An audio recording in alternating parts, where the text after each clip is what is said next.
Saudações, meus caríssimos amigos do Convergere, bem-vindos ao podcast mais melancólico desse Brasil, Zil. Eu sou o Rodrigo e bom dia, boa tarde, boa noite, Bruno. Salve.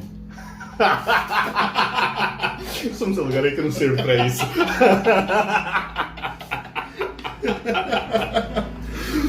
Quase que eu falo, salve. Que lixo. Meus caríssimos amigos do Convergere, sejam todos muito bem-vindos. Estamos aqui mais uma quarta-feira pra gente debater mais um tema, mais uma conversa aqui. Passar vergonha. Passar vergonha. E não pode ver uma vergonha que a gente quer passar, né? Então... Pois é. Pelo menos passando a zoeira que não tem limite. Pois é. E veja, eu tava vendo algumas coincidências, Rodrigo. A gente mencionou Santo Inácio de Antioquia e foi o dia dele no sábado. Pois é.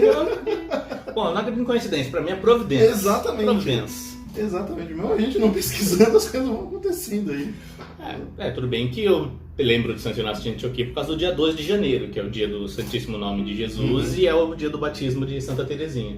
Sim. E como eu disse, ele é o santo intercessor do setor da juventude da região 1 aqui. Então a gente naquele Santos Padrinhos, né, ele veio como santo intercessor. Que da hora. Foi muito providente. Na hora que eu vi lá na liturgia das horas, foi sensacional. Mas bom, deixando de lado, já vou deixar aqui nosso merchan. Então, caríssimos, a gente esqueceu de falar no último podcast. Estamos com a campanha do sorteio. Nos ajudem a chegar a 100 seguidores no Instagram, que nós sortearemos um livro. Isso aí, pô, marca os amiguinhos, gente. Mesmo que seja para fazer bullying. Né? Bullying a gente gosta. Bom, então nos ajudem nessa promoção, nessa campanha, que a gente vai sortear o livro. E também, você que está nos ouvindo pelo YouTube, já deixe seu comentário, curta, compartilha, se inscreva no nosso canal, ou você que nos ouve pelo Spotify e também pelo Deezer, agora já nos siga também na página, ali no perfil, e acompanhe as nossas novidades, os nossos perfis do Instagram, o @Convergere, onde a gente coloca tudo aqui do podcast, e nos nossos perfis pessoais também, que estão ali marcados. Beleza? Então, Rodrigo, qual é o tema de hoje? Bom, é um tema que a gente está ensaiando para fazer já tem um tempo e a gente está trazendo assim de drops em drops. Doses homeopáticas. Homeopáticos. Vamos dizer. Um pouquinho maior, né? Porque homeopática é um átomo no meio do universo. Mas enfim, deixa quieto. Vamos falar hoje sobre autoconhecimento e liberdade interior. Nossa. Poxa vida, mas eu te pergunto antes da gente começar, right off the bat, direto e reto. O que é o autoconhecimento, Bruno? E por que isso é importante? Então, pensemos, né? Auto de si mesmo, né? E conhecimento é realmente de conhecer. E conhecer alguém, realmente faz com que o amor por esse algo ou alguém cresça. Então, quando você conhece a si mesmo, você desvenda os seus mistérios. E você sabe como melhor agir em cada situação. E aí, você vê aquelas coisas que te influenciam positiva e negativamente, podendo assim tomar as melhores atitudes, o que você precisa amadurecer, o que você precisa crescer, o que você sabe que é dificuldade sua e o que você sabe que vai chamar a sua atenção e onde trabalhar. Sim. E qual a relação disso com a liberdade? Bom, uma vez, eu tinha um professor no Senai que ele sempre falava: eu tô dando pra vocês liberdade, não libertinagem. Pois é. Então, isso é importante à parte a se fazer. Pois é. Nós termos liberdade não quer dizer que a gente pode fazer o que quiser. Poder até pode, mas, como diz São Paulo, tudo me é permitido, mas nem tudo me convém. Mas aí, já começando direto com a filosofia, você sabe que existe uma diferença entre liberdade e livre-arbítrio, né? Uma grande diferença. Sim. Porque ser livre é não ser obrigado ou não ser proibido de fazer alguma coisa. E o livre-arbítrio, ele é a liberdade de você escolher. Só que uma coisa é uma coisa, outra coisa é outra coisa. E a gente não pode ser 100% livre. A gente é livre, realmente livre, quando a gente faz o bem por vontade própria. Ou seja, o ato de virtude é sempre um ato livre, né? Porque ninguém fica viciado na virtude. Porque você nunca viu alguém na vida falando: nossa, sou viciado em castidade. Nossa. Nossa, como eu sou viciado em ajudar os pobres, em dar a minha vida. Caraca, olha, quem dera a virtude gerasse esse comprometimento, esse vício, né? Pois é. E para você entender essa questão do livre-arbítrio, é que a gente sempre é livre para tomar as nossas decisões. Sim. Por exemplo, eu sou livre para entrar numa piscina, mas eu não sou livre para escolher entre ficar molhado ou não. Uhum. Não rola. Sim. Assim, eu também não posso. Eu vou escolher, eu vou usar a minha liberdade para tomar 1 litro de whisky. Beleza, mas você não pode fazer isso com a liberdade de decidir não ficar bêbado. Mesmo que você seja o Jim Morrison. Ou Capitão América. Ou Capitão América. E é isso aí, não tem como você usar a sua liberdade para fazer uma coisa que é impossível, né? Porque nós estamos... Toda consequência, todo ato gera uma consequência. Ou sendo newtoniano, matemático, toda ação tem uma reação igual e contrária. Nossa, na mesma proporção. Nunca é na mesma proporção, né? Porque se você joga uma bola no chão, a quantidade de energia que vai para cima é diferente da que vai lá para baixo. Sim, A igualdade está nos movimentos, mas não na intensidade. Ou mesmo se você joga ela para cima também, ela vai voltar com mais força por causa da gravidade. Tem um fator a mais também. E sim, e também entra a questão do ar. E deixa de nerdice. Enfim, tá, vamos pegar lá o movimento retilíneo uniforme, pega qual o coeficiente de atrito. Enfim. Nossa, o negócio foi tão ruim que eu li aqui na pauta autores, eu vi vetores. Na sua sala também, nas aulas de física, a professora, você fazia piadinha com a professora, ela começava a digitar o exercício, ela, um corpo, o quê? Um porco? Um corvo? Não, eu era mais malvado, eu não prestava atenção, na verdade eu não ficava na sala. Bom, enfim, a ausência era física, né? Bom, piadas à parte, sigamos. Pois é, mas enfim. Bom, muito fala-se do autoconhecimento, né? Tem aquele famosíssimo aforismo, né? Que é o conhece-te a ti mesmo. Sim. Que, só para situar as pessoas, é o que estava escrito na entrada do templo de Apolo, onde estava o oráculo em Delfos, que foi aquele que falou para Sócrates que ele era o homem mais inteligente do mundo. Porque ele sabia que não sabia de Lufas. Exato. Enfim, só que assim, como que a gente sabe... Sim, conhece-te a ti mesmo. A gente começa com isso daí, é quase como uma pegadinha da esfinge, né? Ou você decifra ou te devoro. Porque, olha, toda vez que eu penso nisso, eu lembro de um vídeo que eu usava para dar aula, que é o Conhece a Ti Mesmo, que é o Quem Sou Eu. E ele fala da persistência da identidade, que eu não sei se é assim que fala em português, mas é the persistence of identity. Porque quem usa isso foi Plutarco, um filósofo grego também, que ele usava como exemplo o barco de... Quem que era o semideus? Aquele que matou a Hidra? A Hidra não, que matou o Minotauro? Teseu. Dizem que o barco dele, ele saiu na época mítica e voltou. E como morreu, aconteceu todas as coisas, mantiveram o barco lá em Atenas. Só que com o tempo ele foi se deteriorando. Então, de repente, foi trocando uma partezinha ali, trocando uma vela, até o momento que o barco foi totalmente trocado. Então, onde será que está o verdadeiro barco? Será que o barco está ali? Ou será que o barco está no quintal de outra pessoa, tudo montado aos pedaços, e foi jogado fora? Ou seus pedaços estão espalhados por aí também. E se a gente pegar no problema que a gente vê, tudo que a gente troca de pele durante a vida, só de pó, daria o tamanho de uma criança de 6 anos. Nossa! Só de pó de pele. Caraca, se juntar cabelo e barba, então, meu Deus do céu. No meu caso, cabelo não, mas barba pode ser. Bom, mas você corta o cabelo. Do lado também. Faz sentido.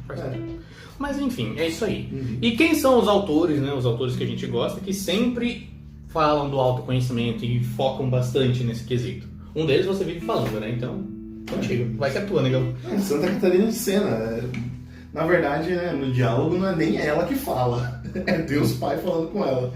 O nível é muito mais elevado. Pois é, rapaz. Então, realmente, o diálogo, como o próprio nome diz, é essa conversa entre Deus Pai e Santa Catarina de Sena.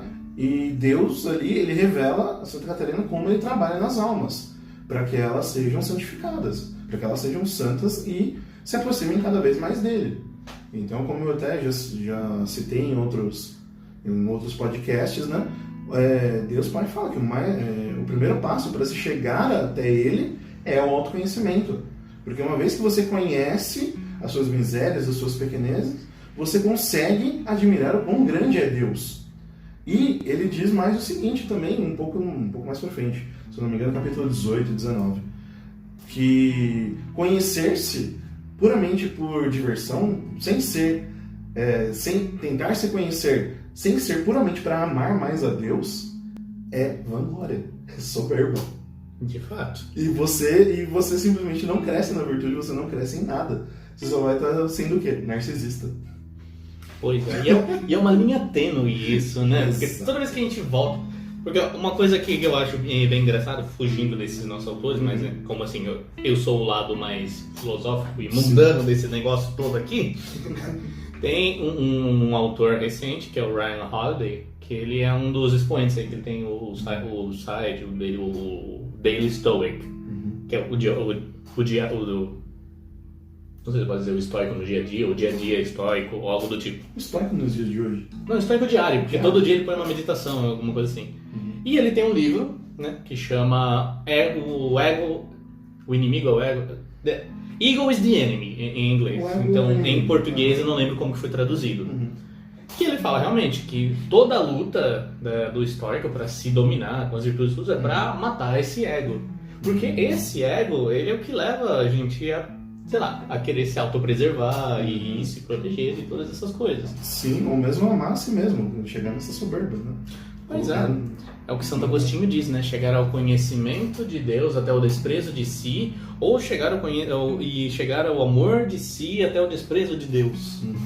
Né? Tipo, é um bagulho absurdo. Sim.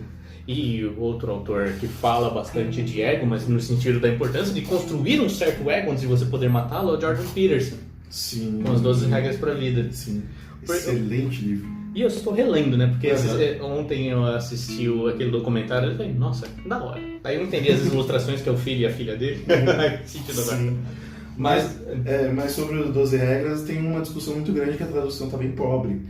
Que a tradução que está aí está bem pobre do original. O Raul Martins, Paraço Mestre marca ele. Ele até tá postando uns stories, ele fez um áudio no Telegram, sim, é Telegram, o do Raul é Telegram, não é Telegram. Ele fez um áudio falando sobre essa tradução e ele tá fazendo algumas correções, até pelos stories, tem lá os stories dele. Nossa, que bom que ele tá fazendo, porque eu já tô passando umas raivas, eu tô pensando, nossa, eu preciso ler o inglês pra comparar. Sim. Beleza, tudo bem, eu sei mais inglês do que português, é uma vergonha minha que eu carrego, mas ok, é a vida. Mas fica a dica aí, até quem estiver lendo, dá uma olhada nos stories do... Ele marcou lá destaques do 12 regras, ele vai fazendo as adaptações corretas e vai colocando lá nos destaques conforme vai saindo e tal, conforme ele tá lendo, inclusive, também. É útil, eu vou dar uma olhada. Sim. Porque esse livro, pra mim, ele é muito importante, porque por tendência de temperamento, considerando o meu passado de pessoa muito má manipuladora e achando egoísta, convertido na renovação carismática, que tudo é vaidade. Pô, eu não tinha ego nenhum, eu tinha matado tudo, só que eu tinha matado do jeito errado. Que a gente vai falar disso, fica tranquilo. Então, poxa, daí que eu me toquei, tipo, isso aqui é um toque meu que eu cheguei a essa conclusão lendo o livro e ouvindo um ou outro comentário dos náufragos. Que é justamente que pra gente conseguir matar o nosso ego e botar ele no lugar, a gente tem que criar um ego, pelo menos, né? Porque a gente tá um bando de batata cozida, enfim. Mas enfim. Outro autor também que eu gosto bastante, e o que ele fez, na verdade, foi uma compilação. Então a gente tem autores mais antigos, que eu acho que o Rodrigo vai citar, tem Espada do Deserto, tem São João Clímaco com a Escada, tem a Santa Teresa d'Ávila com Castelo Anterior, As Moradas. Então, todos eles vão falando justamente desse conhecimento e atingindo também não só o grau do conhecimento de si, mas o conhecimento de Deus. Então, eles já vão unindo as duas coisas. Então, teve um autor, um padre da Ordem dos Pregadores, um frei da Ordem dos Pregadores, dominicanos. Isso. Ele compilou tudo isso num livro chamado La Teologia de la Perfeição Cristã. Cristiana. E a Teologia da Perfeição Cristã, que hoje já foi publicado pela Eclésia, mas num primeiro momento foi compilado num compêndio chamado Ser ou Não Ser Santo. Traduzindo, compêndio igual resumo. Exato. E... Ou você manja, fazendo uma comparação com música. Tipo, Perfeição Cristã, Essentials. E aí o autor, o Frei Antônio Rui Marim, ele compilou isso de uma maneira tão bela, tão prática e principalmente tão didática, que ele é muito fácil. A gente estudou, fez formações com esse livro por mais de um ano, e ele vai falando de todos esses aspectos.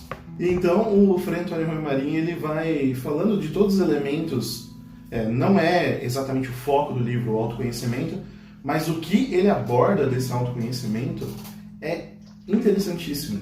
E ele mostra já canalizando tudo isso juntamente para a vida de perfeição, né? Essa busca da perfeição que a gente chama carinhosamente de vida de santidade. Pois é, e aqui como eu tô fazendo o seu papel hoje também, já comecei na introdução, mas Bruno, hoje em dia a gente não pode dizer que ninguém é perfeito. Nossa! Mas faltou minha vozinha de bosta. Agora que tem tempo de eleição, você já viu a campanha do vereador Ninguém? Graças a Deus eu não acompanho política.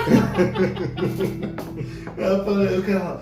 Não é aqui da região, tem na internet lá. Eu já vi cada nome. Ninguém é perfeito, ninguém fala a verdade, não sei o quê. Nessas eleições, vote ninguém. O cara tá lá, ninguém viu o número dele. Então... Olha, devia sair um prêmio nas eleições de criatividade, né? Nossa. Olha, tem uns. É justamente isso, essa perfeição. A gente tende a achar que a gente não pode ser perfeito e tal, mas o grande X é que essa perfeição cristã que diminua eu para que Cristo viva em mim. Que não seja eu, mas que Cristo vive em mim. E ele foi o único ser humano perfeito. O único homem, 100% Deus, 100% homem, perfeito. E essa perfeição da vida cristã justamente é isso. É você deixar que você diminua para que Cristo apareça. E isso se retrata justamente no que Deus Pai diz a Santa Catarina de Sena. Eu sou aquele que é e você é aquela que não é. Então... coloque-se no seu lugar. E esse que é o grande ponto, né? Por que hoje a gente vive tanto assim, todo mundo desperdiçado e perdido? Porque acha que é alguma coisa, né? Exatamente. Tipo, eu mereço.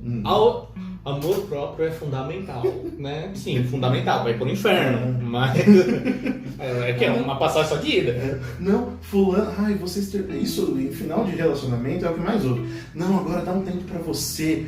Gosta, cuide mais de você, tal, foca nas suas coisas, se ame mais, crie esse... até chegar ao ponto da pessoa explodir de ego, vai casar consigo mesmo, que já aconteceu em alguns lugares aí. E não aguentou, se divorciou porque traiu outro homem. Tipo, a mulher casou consigo mesma, mas se apaixonou, e daí se traiu, daí se divorciou. Aí seria poligamia? Olha, eu já não sei de mais nada. Mas enfim, essa parte do cuidar de si, ele entra também na parte do autoconhecimento para saber o que você precisa, né? Porque muitas vezes a gente fala desse amor próprio, a gente fala, não é que a gente tem que se odiar, né? Não, a gente tem que seguir a ordem dos amores, né? Porque qual que é a ordem do amor? É Deus me ama. E porque Deus me ama, eu me amo. E porque eu me amo, eu amo o próximo. E porque eu me amo e amo o próximo, aí eu consigo amar Deus. Essa que é a dinâmica do rolê. Exatamente. Porque, enfim, né?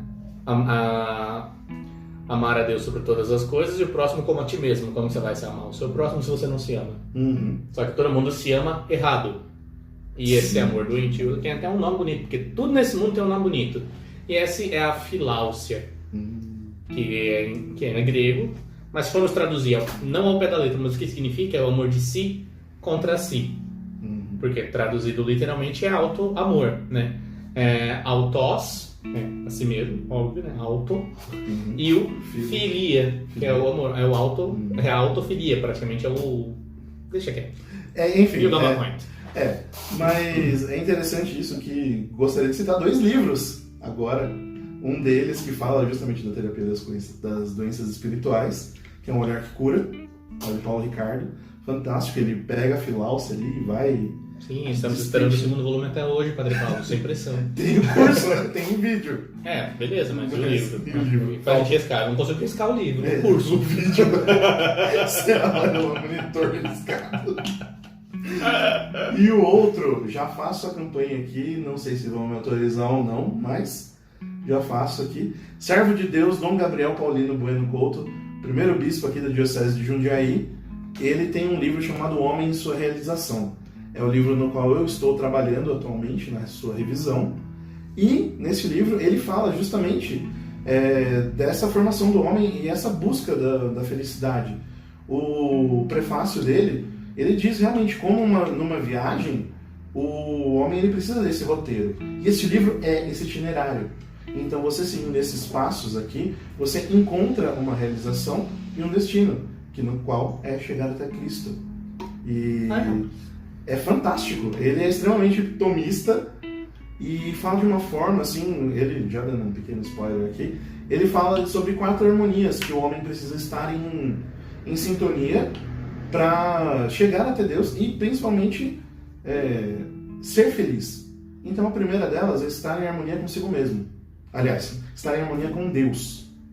Então, estando em harmonia com Deus, e ele fala lá, ele vai abordando isso, ele conseguirá estar em harmonia consigo mesmo, e depois de estar em harmonia com Deus e consigo, ele estará em harmonia com o universo, com seres vivos, com todas as coisas. Joga pro universo que ele responde. Não é isso? Desculpa. Agora pensa um tomista falando isso de forma séria. Eu não sei que você é tomista. E aí, essa quarta harmonia, essa quarta universalidade é estar em harmonia com o outro, com o próximo. Então essas 4 harmonias que vão juntas, realmente harmonicamente, vão caminhar e conduzir o homem à felicidade. E isso eu estou falando só da introdução do livro, tá? Ele vai abordando esse caminho e esse itinerário de uma forma fantástica. Já deixo aqui o anúncio, então procurem Editora Professio Fidei. A gente vai anunciar aí quando sair estiver próximo da data da publicação, mas logo aí teremos novidades. Inclusive está para ser lançado um memorial de Dom Gabriel. Pô, beleza. Já tem até rodovia. Exato. Uhum. Anote uma coisa de Deus, né? Não sim. Os autores, Rodrigo, seus autores que você gostaria de mencionar? Não, os meus autores eu já mencionei, mas o grande aqui que eu quero falar, o principal, é o Santo Agostinho, né? Porque dele é a frase que são 3 degraus, que são exatamente o que a gente vai tentar galgar nesta nossa vida. Sim. Que é o conhece-te, aceita-te e supera-te. Não querendo dar cenas dos próximos capítulos, mas esse conhece-te é justamente o olhar para si e você entender aquilo que você tem, como a gente estava falando, suas fraquezas, suas nada, suas forças, seus pontos fortes e tudo e tal. O aceita-te, que é a parte mais difícil. Nossa! Que é a nossa segunda parte aqui. Vocês vão entender minha analogia, eu espero. E o supera-te.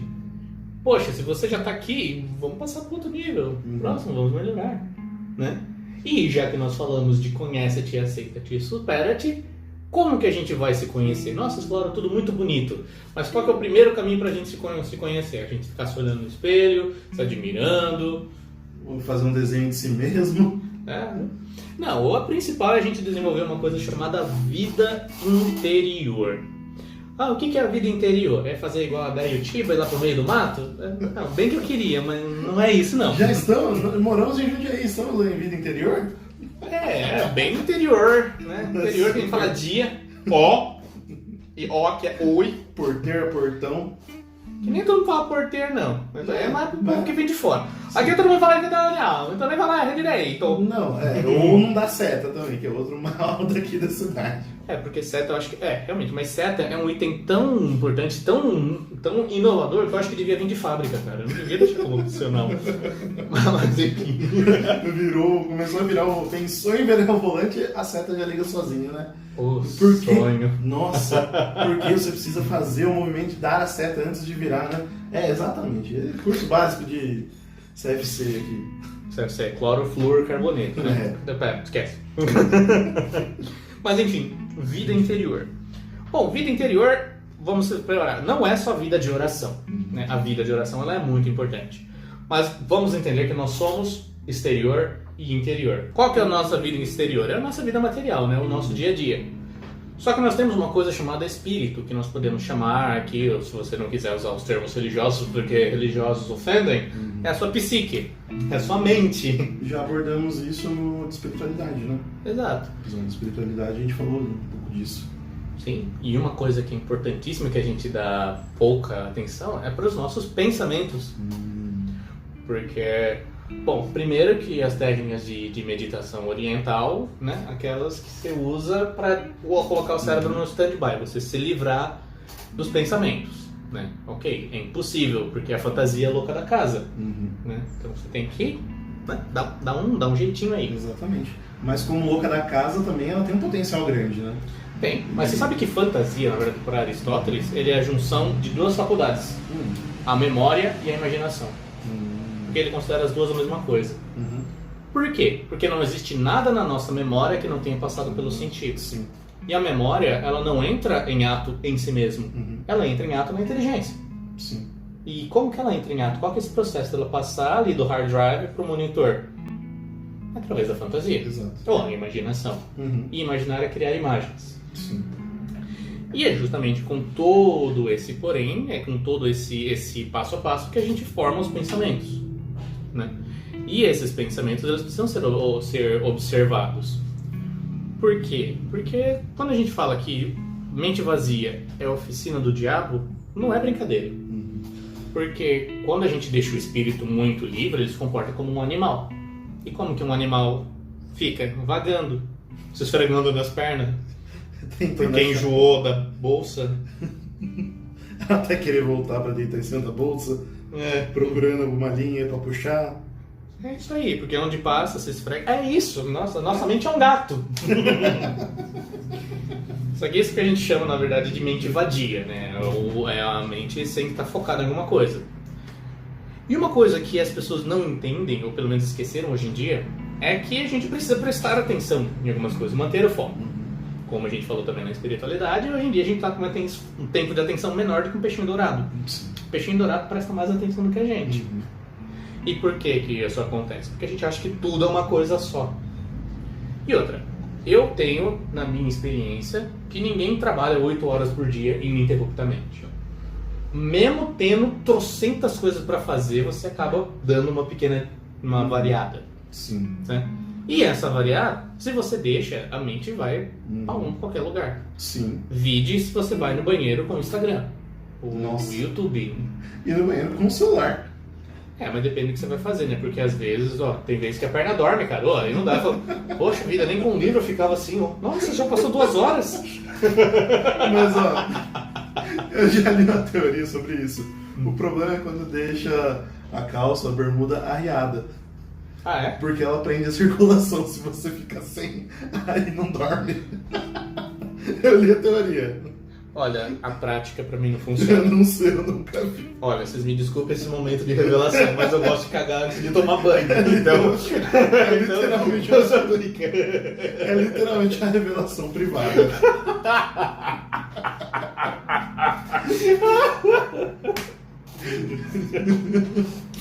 É nessas horas que a Bruna leva a mão à cara e diz: "Ai, me racha a cara de vergonha." Mas tudo bem, olha ela ali, Mas é coisa que se fala. Eu só falo daquilo que eu faço. Mas enfim, vida interior então é a relação de nós conosco mesmo em privado, não nesse privado, mas tipo, em nós mesmos. Por quê? Porque ninguém é capaz de conhecer a mente do outro, né? Porque vamos para a imitação de Cristo, para a gente sair desse pensamento de lixo.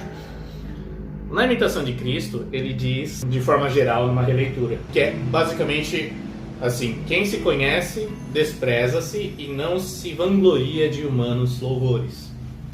Além do que, tipo, todo ser humano, e isso eu aposto que você vai fazer esse exercício com você mesmo. Nós julgamos todas as coisas exteriores conforme as nossas disposições interiores. E como isso se dá na prática? Por exemplo, eu tenho uma devoção específica, então eu só acho que só quem tem a mesma devoção que eu, ou que faz a prática da mesma forma que eu, está correto. Exatamente. Pode ser para as coisas do dia a dia, e isso eu faço um tremendo meia-culpa. Nossa, eu falo no telefone de um jeito, se qualquer outra pessoa está falando diferente, não, tá errado, não, você tem que falar isso. Sendo que no fim vai chegar no mesmo lugar. Exato. Ou mesmo se a pessoa faz alguma coisa, ou errada, por exemplo, nossa, cara, você não foi criado um tal valor, não sei o que e tal. Você julga aquela pessoa, você avalia aquela atitude por aquilo que você tem de valor interno. Ou se você pede para a pessoa fazer alguma coisa, faz isso, e ela vai para um outro caminho que não foi o seu, e aí você fala, nossa, cara, mas por que você fez desse jeito? Você tá fazendo tudo errado. Exato. Porque só eu sei o que é verdadeiro. Só eu sei o local da lâmpada, só eu sei. Isso aqui tá me incomodando, eu vou tirar. Porque você não pode fazer desse jeito, eu tenho que fazer. Você tem que fazer do meu jeito. Exatamente. Eu conheço umas pessoas aí que me dá vontade de esfregar a cara no chão. É que eu sou educado. E você imagina, eu sou educado, imagina se eu não fosse. E avaliar o outro por aquilo que é de si causa uma frustração muito grande. O efeito que isso vai fazendo e matando e minando, principalmente em relacionamentos, né? Sejam de amizade, seja um relacionamento afetivo, amoroso ali, entre homem e mulher. Então vai causando algumas coisas que é bem difícil. Eu acho que eu vejo em casa, principalmente, algumas coisas que meu pai faz. E o jeito que a minha mãe reage. Por exemplo, papel higiênico. Pra que lado pôr a puxada do papel higiênico? Velho. Então, mas eu ouço reclamações. Porque quando acaba o rolo e seu pai coloca, o que ele faz? Ele põe a dobra pro lado de dentro. Quando eu vou lá e coloco, mas pra usar isso é horrível, não sei o que. Quando você vai lá e coloca do outro jeito é mais fácil de sair. Só que aí que tá. O meu pai, quando ele era pequeno, por causa dele tinha irmãos menores, se você deixasse ele do jeito certo ali, a criançada ia e desmanchava tudo. Do outro jeito ele não sai. Então ele guardou. Porque não tinha gato, né? Porque gato não importa o jeito que você põe. Você porta ele fica fechado. Mas entendi, ele guardou isso, então ele pratica. É algo que já está nele. E por estar guardado ele faz desse jeito. Pouco importa o que os outros vão pensar, mas para ele é o certo. E é o automático. E aí fica essa raiva, esse negócio. Eu falo, não precisa. Desnecessário. E a mesma coisa que hoje. Eu saio de um lugar, eu empurro a cadeira de volta. Eu ponho, se eu estou sentado a uma mesa e tal, eu empurro a cadeira de volta. Eu coloco. Por quê? No Senai, se eu não fizesse isso, não podia sair da sala. Disciplina. Isso é muito útil. Isso é muito útil, cara. Como é bom. Mas enfim, é muito, muito bom, muito útil. Mas para concluir esse degrau da vida interior, é quando nós estamos conosco mesmo que nós somos capazes de conhecer. Há quem diga que a gente só é possível de se conhecer se a gente estiver com outros. Sim, estar com outras pessoas é extremamente importante e nos ajuda a saber o nosso limite. Porém, para conhecer a gente mesmo, a gente tem que entrar em nós mesmos, fazer essa reflexão sobre o que significa reflexão? Mesma coisa de você olhar num espelho, você vai refletir sobre si mesmo.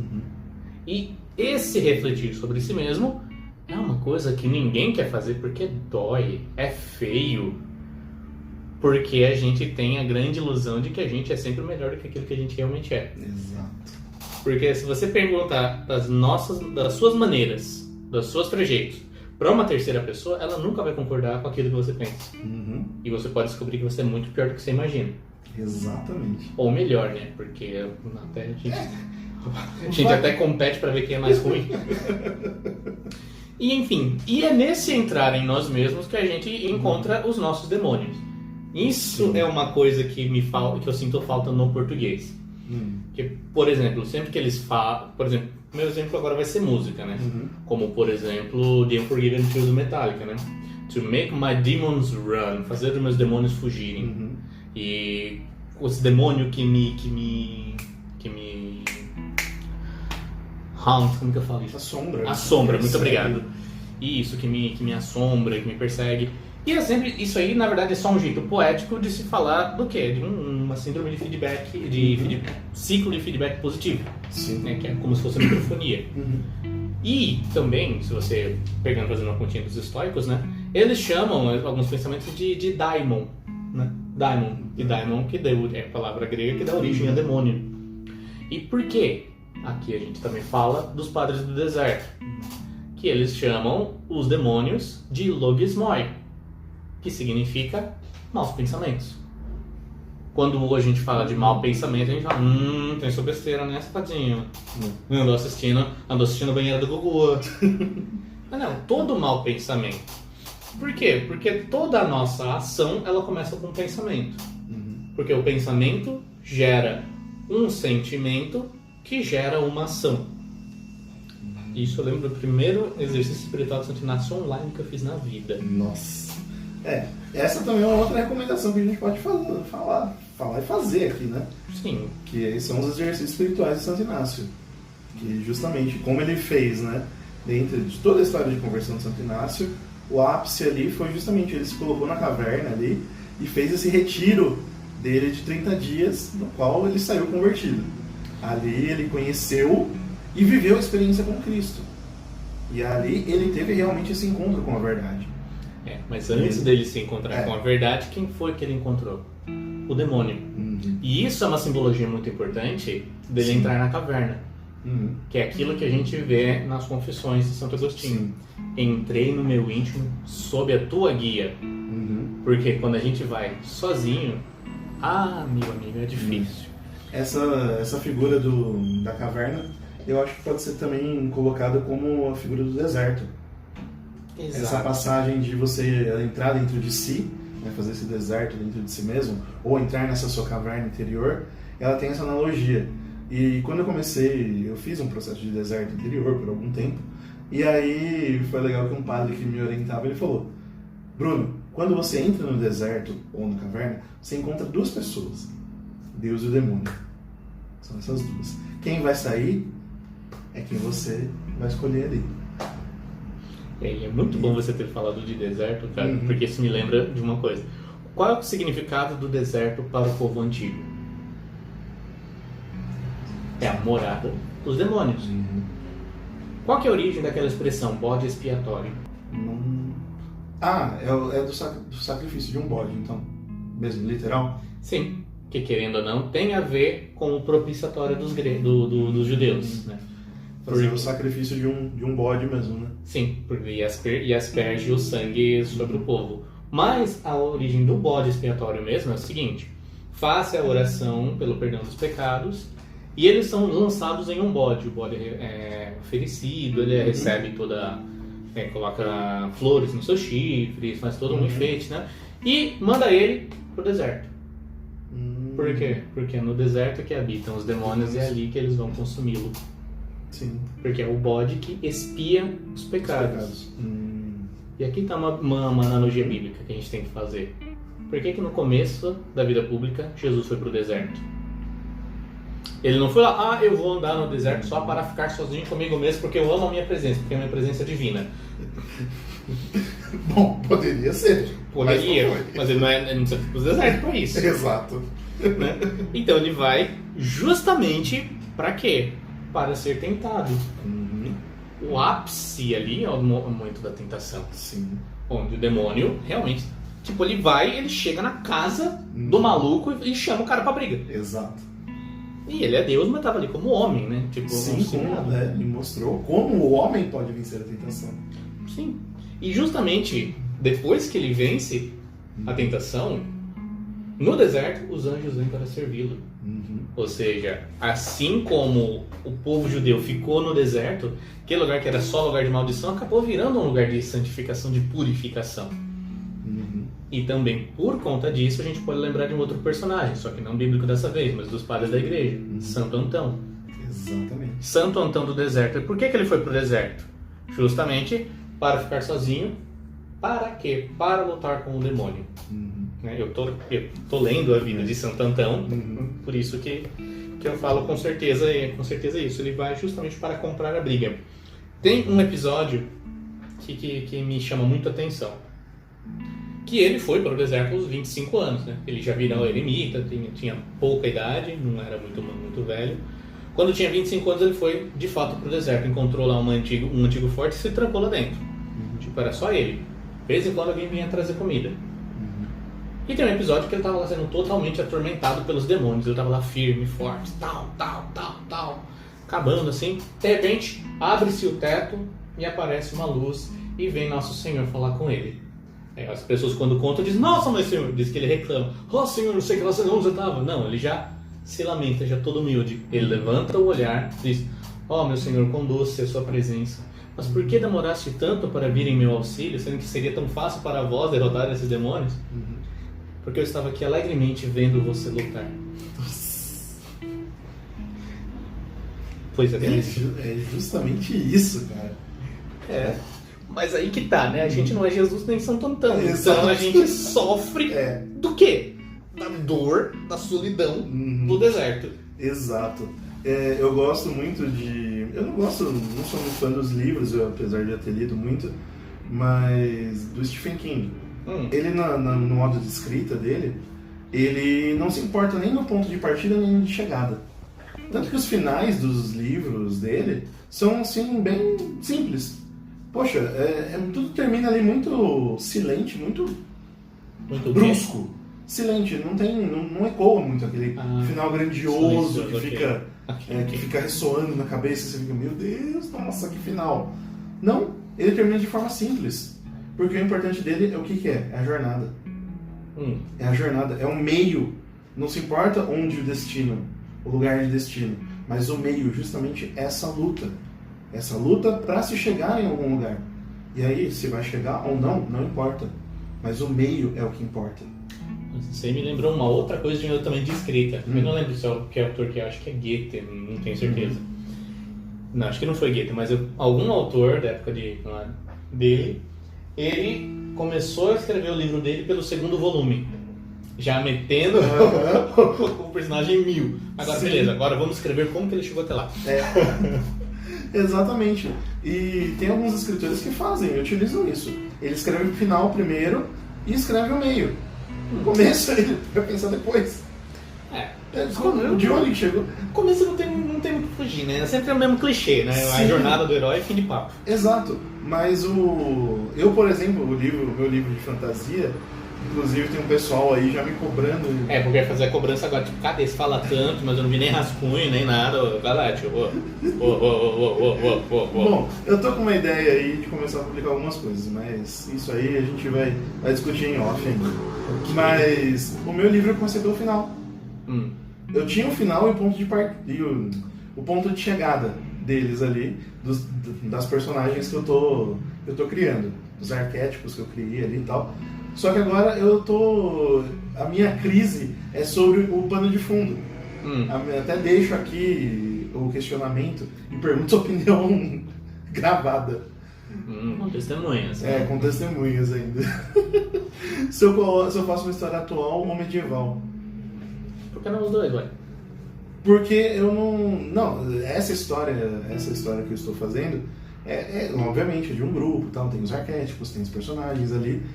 E eu não sei se eu faço uma história atual ou uma história fantástica num plano de fundo medieval, com cavaleiros, com grandes batalhas, com coisas desse tipo. Então, é aí que repousa o meu anseio. Tá. Eu posso sugerir umas coisas depois, porque, enfim, a minha experiência com anime é tudo misturado isso aí. Ou você pode se inspirar no História Sem Fim também, que mistura os dois. Sim, mas Ou Narnia. eu tenho muito medo de cair no Eduardo Spohr. No do quê? Eduardo Spohr, que escreveu Batalha do Apocalipse e o Filhos do Éden. Ele faz... Cada capítulo tem 2 histórias simultâneas, até um ponto que elas se encontram. E mais ou menos também como é o segundo livro do Senhor dos Anéis. Então, as 2 torres, o que acontece? Primeiro você vê a Sociedade do Anel, até um ponto. Dali, ele parte para a história do Frodo e do Sam. Spoilers do Senhor dos Anéis. Bom, enfim. Você não ia assistir, pelo menos o filme. Não, então, é que no filme eles misturaram. Não tem como fazer isso no filme, né? Imagina, pausa o filme no meio, agora um grande feedback de tudo que aconteceu. Não ia rolar. Então, ele faz isso mais capítulo a capítulo. O George Martin, por exemplo, da Guerra dos Tronos, Crônicas de Gelo e Fogo, ele faz cada capítulo numa ótica de um personagem. O Edward Spohr, ele fez essas duas histórias simultâneas, até o ponto que se encontram e convergem, mas cada capítulo um episódio de cada história. Então, uma história atual, uma história do passado. Uma história atual do passado. Uma série do The Witcher também foi assim. Foi assim? Eu não assisti. Eu não joguei o jogo, então eu não conheço. Eu assisti alguns episódios porque a Bruna estava assistindo. Mas foi bem assim, tanto que você ficava perdido. Nossa, agora é passado ou é presente? Ou agora é futuro? Não sei. O Lost tinha bastante disso, que a série toda tinha só essas... vista do passado, né? Tinha esses... Mas esse Lost é realmente uma Lost de tempo. Sim. Uma perda de tempo total. Mas na época ele tinha esses momentos, né? De que falava, nossa, isso é uma lembrança. Até um dia que ele fez uma que era, na verdade, uma do futuro.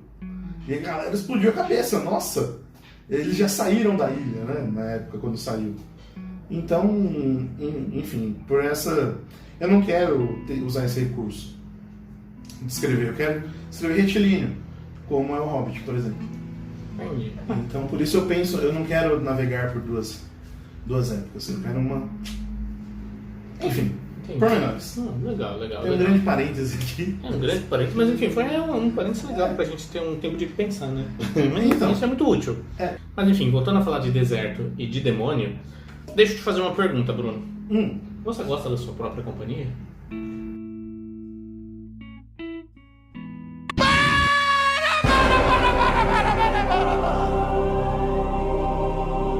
Meu Deus do céu! Que é isso? Bom, pessoal, essa foi a primeira parte do nosso podcast. Nós decidimos aqui dividi-lo em duas partes. Então, vamos manter... É o mesmo tema, mas a gente dá uma cortada aí nesse assunto para não ficar muito grande também. E causar um pouco de drama pro próximo, tipo a cena do Smaug no segundo filme. O Hobbit. A gente vai criando essa tensão aí. E aguardem a semana que vem que este papo continua. Então continuaremos falando dessa liberdade interior e a importância de nos conhecermos.